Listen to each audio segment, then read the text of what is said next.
Sagot ko ang extension mo kay electrical. Ito yung seller na napaka-legit ng extension cord nila. Kung ano yung nasa drawing, ito yung mismo ang padadala sa iyo.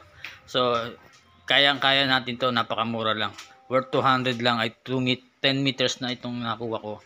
So, then, napaka legit nga nito. Meron akong video na pinakita ko yung gaano kakapal ang wire nito. So, 10 ampere ang pinaka-maximum na load para dito sa extension na to.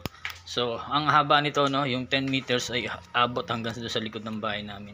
So, pinapakita ko rito kung gaano kahaba, no. Then, makapal yung mismong insulation nito.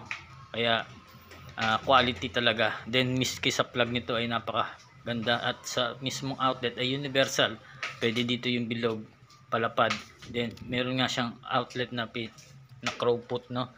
Pwede sa mga PC AC na maliliit. So, kayang-kaya. So, manipis daw ang wire ang sabi nila. Pero, para makasigurado, buksan natin to. Tingnan natin. So, ito yung extension na binili ko, no, kay TikTok. So, napaka-quality nito. So, mapapansin natin dito, sa plug pa lang ay quality na. Maraming safety feature. Mayroong clip. Then, dalawa yung suksukan ng wire.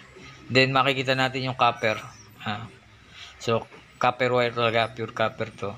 Then ang gauge nito ay nasa 16 wire, no. So sa wire pa lang hindi ka natalo. So 10 meters ang haba nito. Napakagandang extension nito. Pwede pa kayong mabol para sa New Year. So may power switch ang outlet nito para hindi na kailangang hugutin yung mga plug nyo. So need nyo to. Ilagay ko yung link sa description box, mga ka-electrical.